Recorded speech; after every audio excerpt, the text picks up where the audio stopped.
Afghanistan, where widespread corruption allegations have been leveled against the Afghanistan President Ashraf Ghani. And in a shocking revelation now coming in, a former special security advisor to the president has gone on record to say that the presidential palace asks women for sexual favors. You heard that right. In an interview given to an Afghanistan news outlet, Ghani's former aide has claimed that sexual favors are asked for in exchange for a minister's seat or for becoming a member. And perspectives now from Afghanistan journalist مریم وردگ joining us on the broadcast. Thanks very much, مریم, for speaking with us here on WION World is One. You are someone who's worked within the presidential palace for several years, for about 4.5 years. If you can react for us to that revelation that has been made now by the former special security advisor, and elaborate for our viewers what you saw yourself when you were working there as well. Okay, for the record, I'm not a journalist. I'm an analyst. I was formerly a strategic communication advisor to the National Security Advisor, former and current. So the Special Security Advisor in Ada camp, one may take General Eahmadzi's interview as someone scorned that understanding the issues he brought up and highlight reflect reality. Presidential palace is the center of government. Anything that is happening in the palace is a reflection of how President Ghani's government is run.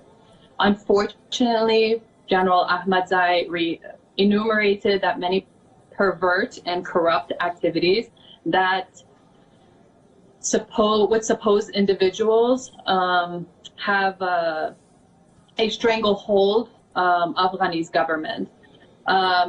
This said, we have to bring attention that unfortunately and saddening, this has become a rallying cause for the Taliban and Islamic jihadists.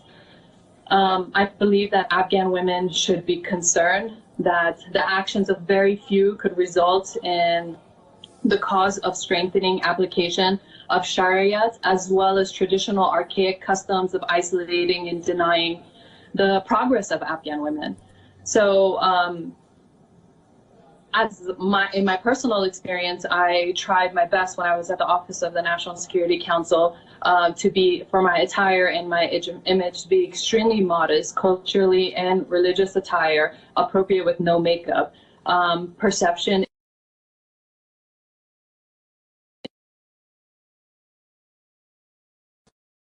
for several years now, as you're telling us as well.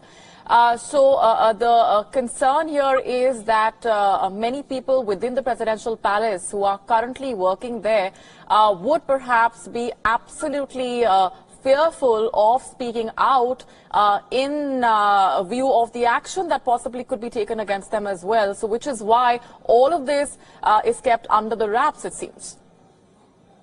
Yes, of course. Obviously, if anyone speaks out against the presidential palace, then they're ostracized, as General Eahmedzi is an example. And then there's an active campaign to discredit them. This interview possibly could expose me to a defamation campaign as well.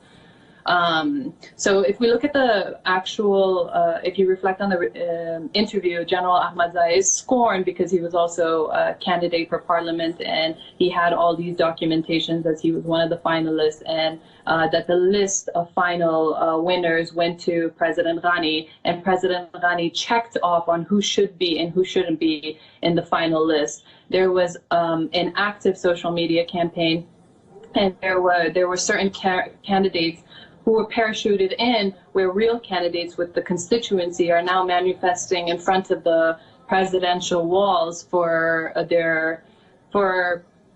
votes to be recounted. These incidents, unfortunately, these are the incidents that cause people to come out and speak. I wish that they would come out before. But yes, maybe there are certain activities that are taking place that others can't mention for the fear of what the repercussions will be.